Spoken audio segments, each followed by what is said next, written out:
Hey, what's up, everybody? Welcome to another one of those unannounced, unplanned Rescue Michigan live streams that we don't normally have on Fridays. And I'm just realizing I didn't update my Rumble feed, so we're not streaming on Rumble tonight, unfortunately. I'll have to post a note on Rumble saying there's a connection problem. Watch on YouTube instead. Our YouTube or Facebook page instead. I'll upload it to Rumble later. Unfortunately, that just means we're not going to be streaming on Rumble tonight. Sorry, folks. I'm new at this. At least new at streaming these on Friday night. So welcome everybody. At least those of you watching on YouTube, Facebook, and Rumble. We got a lot to talk about this week, and I figured it'd be good to do a stream on Friday because mostly we talk about state stuff at Rescue Michigan, and of course sometimes even some local stuff. But there's been a few things going on in the national news this week. And international news as well, for that matter. But of course, the big story is the forthcoming the indictment of Trump, which is going to be official on Tuesday. But of course, it was leaked to the media.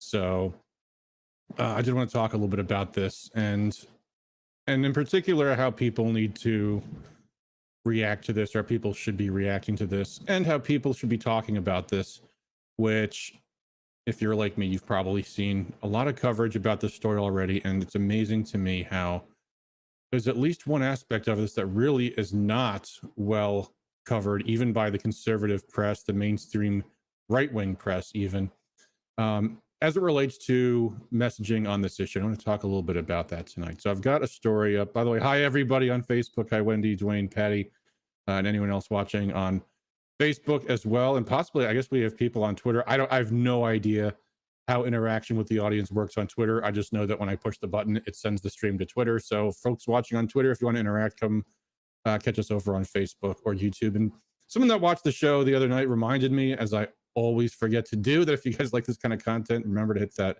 like button and the subscribe and all that other good stuff, because it does help the channel grow. And I always forget to say that, so let me at least get that out of the way for now. But anyway, I'll pull up this story. This is the big story on Breitbart yesterday, which I'm only showing as an illustrative example. You can see this was their front page story. It's got 37,000+ comments. And this is kind of, Breitbart of all news outlets is one that, certainly has a reputation for being far right. Andrew Breitbart, of course, founded the website, and he made his whole thing was how important it is to communicate in a certain way, and to take back the culture and so on and so forth. But here's the story that they're in. And you can see it's byline by Matthew Boyle. It's not a repost of an AP story or anything like that. And this is how they kick it off. A grand jury in New York has indicted former President Donald Trump, according to emerging reports. And then they quote directly from the New York Times. No paraphrasing, no correction of the editorial bias that comes through the New York Times. They just report directly. A Manhattan grand jury voted to indict Donald J. Trump on Thursday for his role in paying hush money to a porn star, according to 4 people with knowledge of the matter. A historic development that will shake up the 2024 presidential race and forever mark him as the nation's first former president to face criminal charges. And that's how the New York Times categorized the whole thing. That's how Breitbart inadvertently ended up categorizing the whole thing by quoting directly from the New York Times. But, other outlets tend to have this similar glossing over of what the underlying story is, which is a critical part of the entire thing. You saw in the Breitbart story, they categorize it as hush money to a porn star. I just saw Tucker Carlson. He said it was a process crime for a payment. That was how Tucker described it. And as what I think we guessed in the show later characterized it, he said, Trump's only crime was bowing to the corrupt establishment. And that's all well and good. And, there's an argument to be made for that. But there's something missing in all this. Do you guys know what it is? Have you noticed it? What's missing in all of this?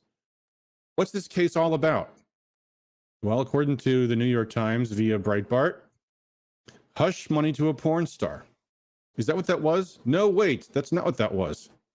Let's unpack this for a second. So here's what actually happened, and it's important to note this. You may already know this, but notice how the media doesn't ever explain it in this way. Here's what happened.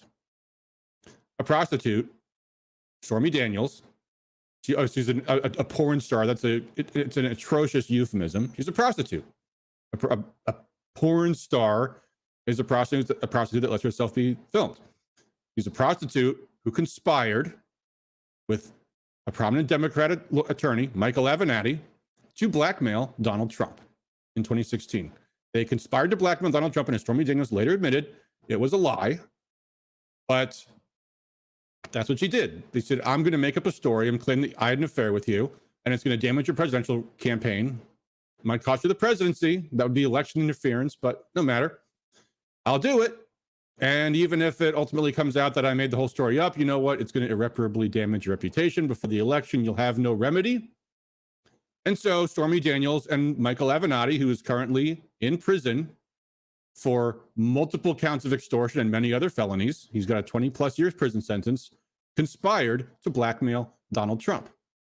And Donald Trump, the presidential candidate at the time in 2016, did what billionaires often have to do when they're extorted by grifters. And by the way, folks, even if you're not a politician, you're not running for president, this kind of stuff happens with ultra wealthy people all the time. Because guess what? Litigation is really expensive. Defamation lawsuits are really expensive. They're really intrusive and they take forever. So what's a billionaire going to do when someone says, give me $130,000 and I'll shut up? You say, all right.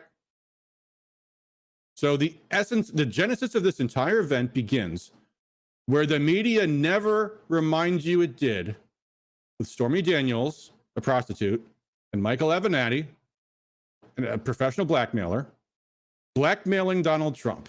Trump was the victim of their crimes. And then what was the arrangement? The arrangement was, you pay me the money, I'll shut up. What did they do? They didn't shut up.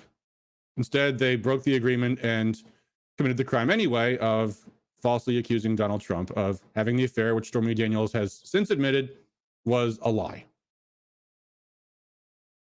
Now, on the basis of that lie, on the basis of the fact that Donald Trump was a victim of a blackmail campaign intended to threaten to interfere with the 2016 election, he was put in a position where, to save his campaign, he was forced to pay someone to stop blackmailing him.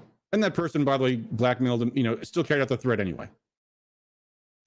And the law that they are now indicting him under is that needed to be called a campaign payment, which, of course, is not something that can be prosecuted because you can't prove that it wasn't for any other conceivable purpose, such as to defend his marriage. For example, he's a married man. He's being accused of having an affair with a prostitute.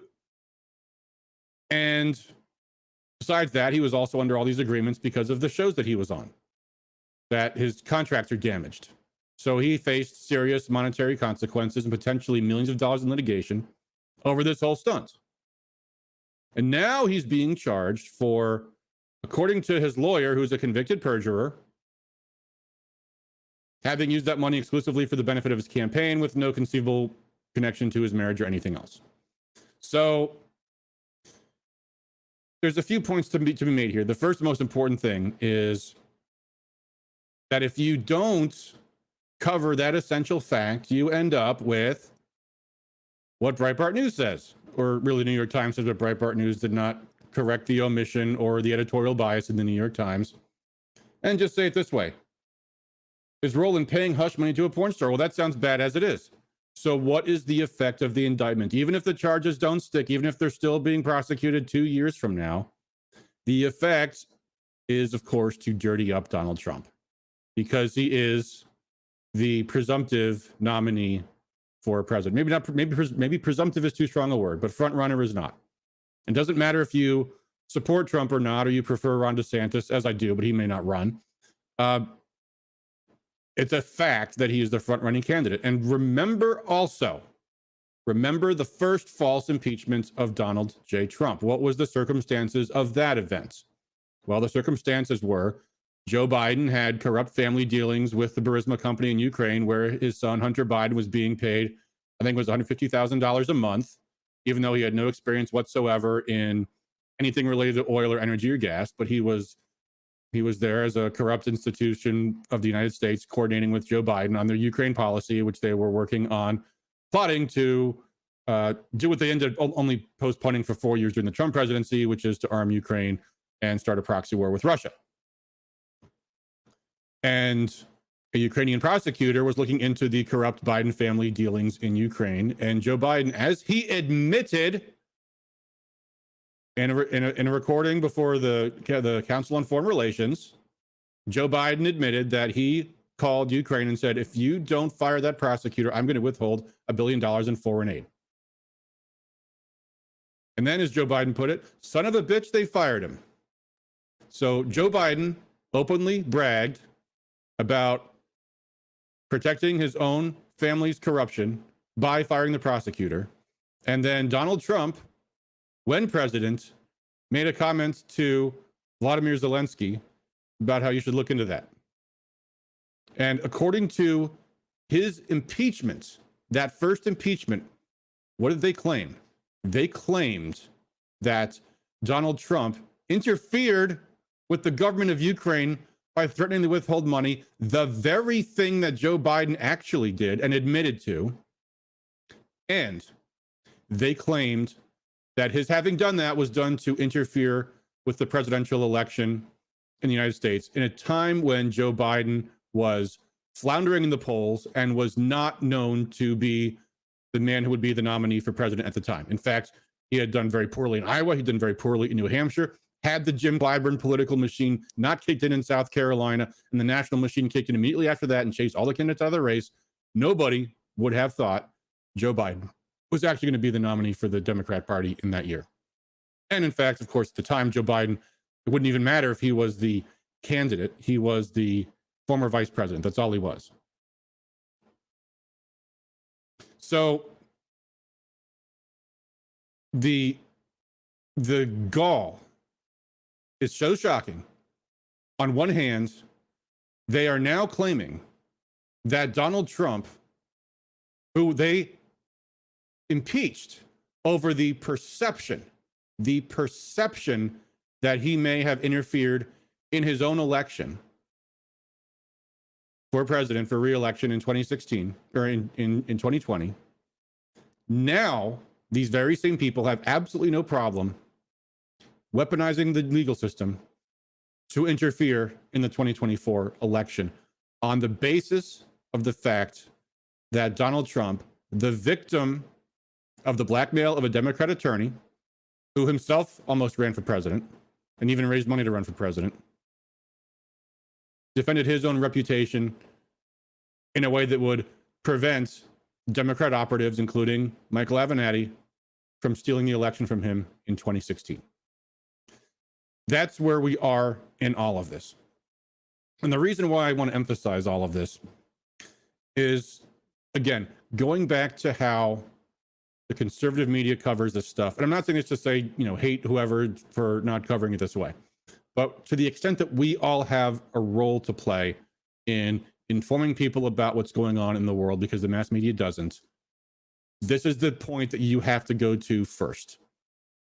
There's been a lot of discussion in the last few days about the two-tiered system of justice in this country, made even worse today by the conviction of Douglas Mackey for posting a meme against Hillary Clinton, which, according to the Justice Department, was, again, come back to this familiar theme, interference in the 2016 election, even though, once again, Democrats did the same exact thing. None of them were ever prosecuted, including Christina Wong, who was a celebrity and posted on her Twitter feed, hey guys, want to tell all my MAGA people to text your vote, which is the exact same thing Douglas Mackey did.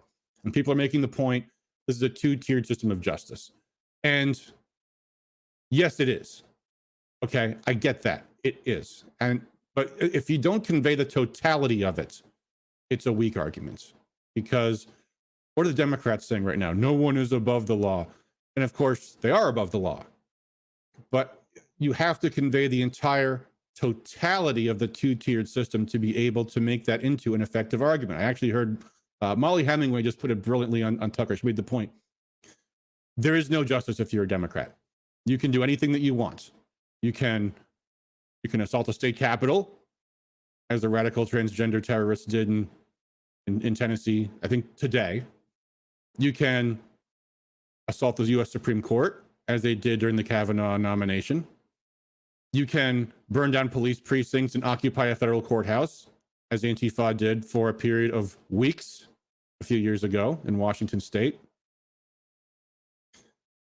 To the president of the United States, you can commit an act of war against your own ally, bombing the critical infrastructure of Germany without telling Congress, and you won't be impeached for it. You can get away with anything if you're of the right party. And conversely, the law will be stretched and contorted in every which way possible as a Republican. If you don't convey that totality of it, it's not persuasive, though. And that's the problem. And trying to think where I want to go with this next. The most dangerous opinion I heard, not tonight, but last night on Tucker's show, from a guy, Ned Ryan, who runs an organization called American Majority, which styles itself as a pro-Trump mainstream conservative organization. I doubt that. I recall Ned Ryan of American Majority coming on Tucker's show when President Trump was deciding who his next and final pick for the U.S. Supreme Court was. He had the choice between Barbara Lagoa, a brilliant jurist who absolutely stands up for civil liberties and defends people against the assaults on their liberty from government and from private corporations, and Amy Coney Barrett, who is a complete rhino who has never met a corporation that she didn't like. And Ned Ryan told Tucker, yeah, if Trump picks Barbara Lagoa, we're going to go after him. We're going to go after her. He needs to pick Amy Coney Barrett. And of course, Trump picked Amy Coney Barrett, and she turned out to be a complete disaster on the U.S. Supreme Court, which she'll be there for decades now. Good job, Ned Ryan. Anyway, Ned Ryan was on Tucker, and he was effectively arguing that what Republican attorneys generally start doing is doing the things the Democrats do. We need to go after our political enemies too. That is dangerous rhetoric for a number of reasons. First off, obviously the point being, if the recent events have not made it crystal clear to you folks, it's a two-tiered system of justice, and it doesn't work the same for them as it does for us. So if you think someone like, someone give me a Republican attorney general name. I can't think of any right now. Let's suppose Bill Schuette was our attorney general. Oh, no. Okay, suppose Bill Schuette was still our attorney general. And he started going after, people like Jocelyn Benson. You think that wouldn't be subject to every single layer of scrutiny that you ordinarily would have? Patty says Ken Paxton, thank you. And same difference. The same people who are screaming about how wonderful it is that the Justice Department has weaponized their entire system against Trump supporters in every way, shape, and form. Hypocrisy is their daily life, folks. They have no problem whatsoever with having the exact opposite argument the very next day, in the very same place even. And I just gave you some examples of that. But secondly, even besides that point, let's say they actually could start doing this stuff. Let's say Ken Paxton could actually start shutting down radical Democrat operations in election fraud and so on and so forth, but not under simply following the law, but stretching the law. That's a dangerous road we don't want to go down, because all that's going to do is escalate things even farther. And at the end of the day, someday when a Democrat takes power, that same precedent will now be firmed up. And here's the worst part about it. What is it saying if you say we need to stretch the law to be used against the Democrats the way they use it against us? Well, what you're doing is you're legitimizing what they were doing in the first place. That's what that effectively does. And that works against your entire argument.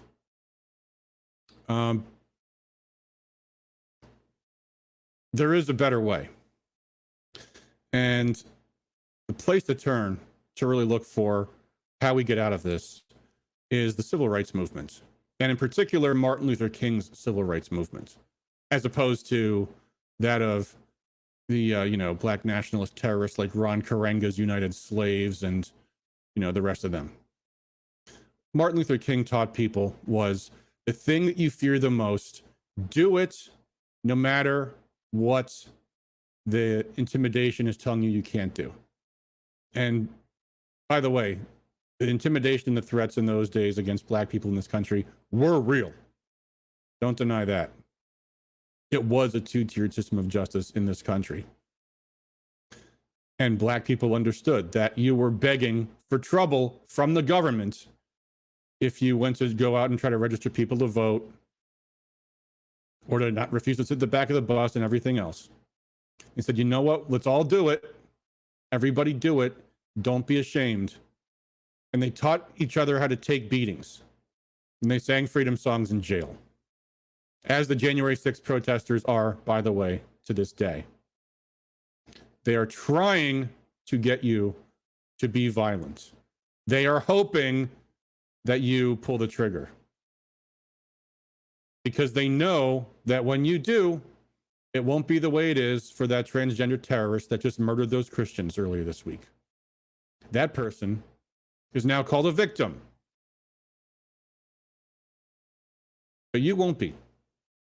The rules do not apply. But you don't fight fire with fire. You have to do the thing that they fear the most. And that thing is knocking on doors and organizing voters and mobilizing voters, organizing your precincts. They want you screaming, stark raving mad. They know that making you angry makes you unpleasant to voters too, by the way, folks.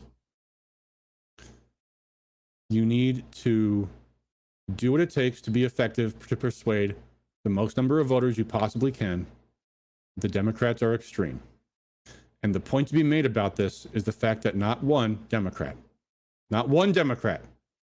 has spoken out against this injustice. Not one Democrat voted against Trump's impeachment. No, I think one did. Tulsi Gabbard did, didn't she? No, she was out of office by then. But I believe there was exactly one. Let me look it up. Or maybe there was none. I think Tulsi Gabbard was maybe the only Democrat that spoke against the impeachment. Let me see here. Someone look it up for me. I don't want to fill the time with dead air as I'm looking things up. But virtually none. Virtually none. Patty says Tulsi abstained. There you go. Yeah, that sounds about right. Not one Democrat will speak out against the weaponization of the justice system, as obvious as it is. And that's dangerous. And that's the thing to point out, always. Not one Democrat defends the rule of law. Not one Democrat opposes this segregated legal system that we now have. Not a one. And every single one of them vote the same in Lansing. Bill says, so they can just steal the election again. Our door knocking won't help. Bill, that's a thing you tell yourself so you don't have to knock on doors. With all due respect. Do they steal elections? Yeah, they steal some votes, folks. Some. They can't steal all of them. And guess what? They stole some votes in 2020. They stole some votes in 2018. They stole some votes in 2016. That's a baseline. Yeah, they got away with a bit more of it maybe in 2020. But more than usual. That's the burden. But if you think your vote counts for nothing and the elections are a total fraud, I'm here to tell you. Number one, that's what they want you to think so that you don't speak up and you don't organize voters. And number two, that's the thing that people tell themselves. Because at the end of the day, they don't want to do it. And that's the problem that a whole lot of conservatives in this state, and frankly, I'm sure every other state, want to avoid doing. They don't want to do the shoe leather work of knocking on doors. And above all, they don't want to have to subordinate their desire to say whatever's at the top of their heads at that moment for doing what's effective in the moment to persuade and mobilize the most voters. I think I came into our office the other day. Want to tell me all about all the things that our GOP was doing wrong and this and that and the other, and he smells like cigarettes and he's swearing and cussing, shouting about how crazy everything is and yada yada. I'm like, man, if this guy was to knock on doors, he'd lose us votes. I'd rather he maybe knock on doors and start learning to get votes. But you know what? You know why the Republican Party's been taken over? Because doing that's easy. It's easy to mobilize your friends, get your friends to file their run for precinct delegate. Winning elections is hard. Knocking on doors is hard, and you don't want to do it, so you'll do anything else instead. Talking with like-minded people on social media, yelling at your fellow conservatives for all the things they should be doing differently according to you. Anything but knock on doors and persuade voters. Well, I hope as we watch our country collapse that some of you may be motivated to knock on doors and to persuade some people and reach out to people. And, you know, I see there's a comment in the chat. I'm so disappointed with our country. Everything's upside down. I'm actually depressed and can't understand how liberals think the way they do. They don't want, well, because they don't want to hear you and they isolate themselves from you. That's why knocking on doors is so critical. That's why COVID was so powerful for the Democrats, because it destroyed community life in this country. We have to take it back. We have to go out into the real world and engage with real people, starting with the more moderates on our own side, and then independents, and then to whatever extent you can, swinging over some of the Democrats who are probably noticing how the party does not really share their priorities. So I guess that's the big stuff in the national news. No, wait, there is one other thing I want to talk about tonight. A bill making its way through Congress called the Restrict Act. Some of you may have heard about this, but this is another thing that was misleadingly described in the media as a TikTok ban. I just realized I left my heater on. It's probably causing some background noise. Hold on, let me turn it off. That might sound better. The Restrict Act, the so-called TikTok ban, was all set to sail right through Congress because we're going to get China, you know, because, well, Republicans are always inclined to smack China, and that's fine. And the Democrats, of course, now are totally against China, even though they had no problem with China when Joe Biden's family was taking millions of dollars in bribes from the Chinese. But now that China is cozying up with Russia, now it's get China. Aaron says, sounds fun. Well, you know, I've got these things in my ears that tell me how it sounds, and I hear less background noise now. So it sounds better to me. So I don't know. Maybe I'm an audiophile. I don't know. Anyway. This bill had exactly 12 Democrat and 12 Republican co-sponsors. It was introduced by Senator Mark Warner in Virginia, but it had a lot of prominent Republican co-sponsors as well. Lindsey Graham, 12 Democrats counting Angus King, which you should. He's technically independent. He caucuses with the Democrats. 12 Democrats, 12 Republicans, a perfectly bipartisan bill to ban TikTok, ready to sail through Congress. And then some people actually read what was in the bill. What do you suppose was in the bill, folks? The most extreme internet censorship in, I guess, probably the history of the internet is what you might say. It literally says that the government has the ability to shut down any person or any social network if what they are doing is, according to the government, in the interest of a foreign country, like, say, criticizing the war in Ukraine. And the penalty for that is a 20-year federal felony, $1 million fine, and of course, also, you know, along with all of that, you know, the complete destruction of your life, the complete spying into every single thing that you do. Oh, and by the way, there's also no FOIA rights. They exempt themselves from FOIA. And if you have any questions about the rules, don't worry. They're exempted from the Administrative Procedures Act, so they can just allow the Biden administration to write the rules. That's what was in the Restrict Act. So you could face a 20-year federal felony for doing what in the eyes of the Biden regime, which I hope you have seen what the Biden regime is capable of doing, that you're serving to support an enemy of the United States. And if they don't charge you with that, of course, the real play is they can charge any social network for allowing that kind of content on their websites. Literally the complete inversion of the First Amendment. The government now expressly prohibiting free speech on the internet. This bill was set to sail through the U.S. Senate until, thank God, people found out about it and started talking about it. People like Rand Paul and Thomas Massey, of course, those are the two that read the bills. And then some people picked up on it. Notably, Tucker Carlson picked up on it, and then the story went huge. Lindsey Graham was humiliated in a Fox interview where he claimed he didn't really know what was in the bill. Of course he knew what was in the bill. He knew exactly what he was doing. And so now the bill's held up. So it's a good time to contact your U.S. senators, folks, and demand they vote no on the Restrict Act, or there's another version of it called the Data Act. If you want to find out more about that, you guys should definitely sign up for Ron Paul's Campaign for Liberty, who I occasionally write for from time to time. And that's where you'll get lots of emails about all the national issues. We blew the whistle on this and have since been delivering thousands of these directives to Congress, to the House, and the Senate, demanding that they vote no on the Restrict Act.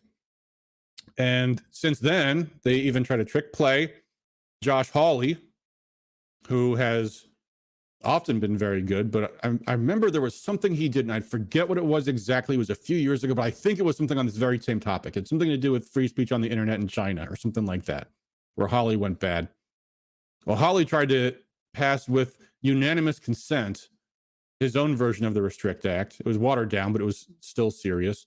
And Rand Paul blocked unanimous consent that forced it to go through the regular order. But that's what they were pushing for.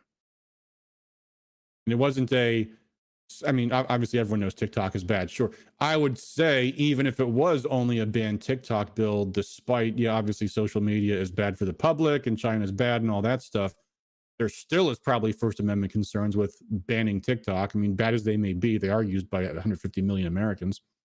Nevertheless, that's not what this bill even was at all. There have been concerns about it might illegalize cryptocurrencies. It might illegalize using VPNs because you're getting around the blocks that the government has on your access to the information coming from evil foreign sources. I hope it's not lost on anybody, of course. That whole narrative derives directly from the 2016 narrative. Hillary Clinton didn't lose because the American people can't stand her. No, she lost because of Russia, as Trump likes to say. So that's the big thing in the national news. And so because of their heroic efforts to block that bill in the Senate this week, the momentum on that bill has now stalled, but needs to be stopped.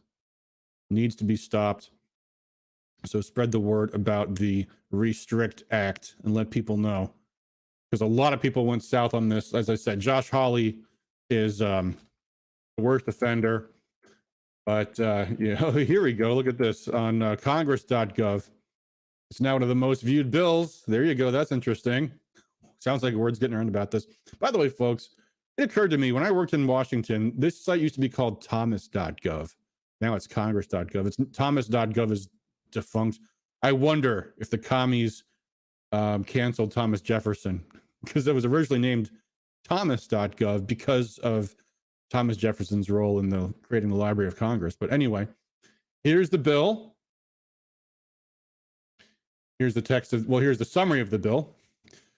Department of Commerce must identify, defer, disrupt, prevent, prohibit, investigate, and mitigate transactions involving internet communications technology products in which any foreign adversary has any interest, or two, poses an undue or unacceptable, whatever that means, written to be as broadly as humanly possible, risk to U.S. national security or U.S. persons. Well, you remember, less than a year ago, the U.S. government identified disinformation as a national security threat. The Commerce Department must identify and refer to the president any holding covered that poses an undue, unacceptable risk to U.S. security. If the president determines the fighting poses such a risk, they may compel divestment or otherwise mitigate risk associated with the holding. May designate any foreign government or regime as a foreign adversary upon a determination that the foreign government or regime is engaged in a long-term pattern of serious instances of misconduct significantly adverse to the U.S. national security or the security and safety of U.S. persons, and remove such a designation. So they can make that. So the Biden administration can decide who our enemies are, not Congress. And of course, the criminal penalties and sanctions you can find in the text of the bill, but the most important definitions are just simply missing. I mean, that's the main thing. It's written so broadly. Entity can mean anything. It can mean a firm, a labor union, a government agency, a partnership, a trust, a group, subgroup, or other association, whether or not organized for profit. So that means private political organizations as well. The term foreign adversary expressly includes Russia. So anything you say that is deemed favorable to Russia automatically makes you an enemy of the United States. Anyway, it's a lengthy bill. I'm not going to read the entire thing online, but that's what it is. Ron Paul called it the Patriot Act on steroids, and it's frankly even more than that. Steroids aren't that powerful. So, oh, I forgot I was going to show the co-sponsors too. Here are the people who co-sponsored this bill. Apparently, they've added co-sponsors. Look at this: John Boozman and Peter Welch, both co-sponsored, and these are like the usual suspects. You've got rhinos, Mitt Romney, Shelley Capito, John Thune, Chuck Grassley, Lindsey Graham, of course, and yeah, these two clowns added themselves as well. No co-sponsorship from Gary Peters or Debbie Stabenow, though. Stabenow, of course, is retiring, so she won't be subject to your phone calls and emails, but Gary Peters might be. So there you go. That's the Restrict Act. That's about all I got for this week. International stuff, just been an ongoing, embarrassing decline in the world's opinion of the United States. Of course, the big story is that Russia has detained a journalist who they say is a spy. And of course, everybody in the world is saying how evil Russia is for detaining a journalist while Julian Assange rots in prison, put there by the British government with the full support of the United States government for his crime of journalism. People around the world are noting the hypocrisy. I believe it was El Salvador said they won't be lectured anymore about democracy from the United States. What else has happened? Saudi Arabia and China are now trading in the Chinese currency, not the US dollar. So that is just going down the tubes even more. And there was a story this week, India, who are going to be hosting the G20 summit in September. The US has told India that they demand, as a condition of the summit is going to have to include in every published communication denouncement of Russia, which of course is part of the G20. And India is furious about this whole thing because they don't want to make tensions with Russia. India has plenty of tensions with China, by the way. I mean, that's kind of the way the international cookie is crumbling. India has been more pro-US, and they've had a lot of relations issues with China over the years. You know, they're neighbors that have fought more than once. But the difference is that China's never pressured Russia to distance itself from India, whereas we constantly pressure all of our allies to distance ourselves from people they want to do business with. So India's like, this is a lousy position. But what's that other organization? There's some big economic bloc. What's it called again? Oh, that's right. It's called BRICS. BRICS. Brazil, Russia, China, South Africa. What was that? There's an I in there. Oh, India. That's right. That's right. So, you know, just the US telling its allies, yeah, if you don't denounce Russia and antagonize your relationship with them, then we are going to penalize and punish you. And as always, all the world's doing is looking at all this stuff and they're going, this is how the US treats their friends. Why should we have any part of this? And the other thing they're saying is they're kind of noticing China doesn't do this to any of their allies. China loves to just do business. You know? I mean, say what you will about China's repression inside the country. I'm sure it's bad. They are a communist country after all. But China's not overthrowing governments around the world. Whereas, as we speak, Kamala Harris is in Africa handing out $100 million $200 million, $700 million to these African countries to fund what? The National Endowment for Democracy, which is literally, like, as we speak, also funding election interference in Myanmar, in Georgia, just, things like that. And the world's like, you know what? We don't like this. So all this is happening at the same time. We're losing a war in Ukraine. Bakhmut is now completely surrounded. And we're showing the whole world that the entire West combined can't beat Russia alone. So they figured we couldn't possibly beat Russia and China combined. And also, we're having all these problems with our banks, and the dollar is not doing all that well. Better than the euro, maybe, but not all that well. So that's where we are. The Biden administration is crushing freedom here at home, destroying the foundations of our constitutional republic, and the whole world is walking away from us. So that's kind of where we are now, folks. So what are you going to do? I hope you do what I recommended earlier. Get out there, folks, and go knock on some doors. It's getting nice out. It's actually storming out right now outside my door. But if you want to win the next election, I'll tell you what, there are people that think the same way as you and me in every single precinct in the state. I live in the most liberal county in the state, more so even than Wayne. And there are still thousands and thousands and thousands, 50,000, I believe, Donald Trump voters in this county. They're everywhere, and they just need to be engaged.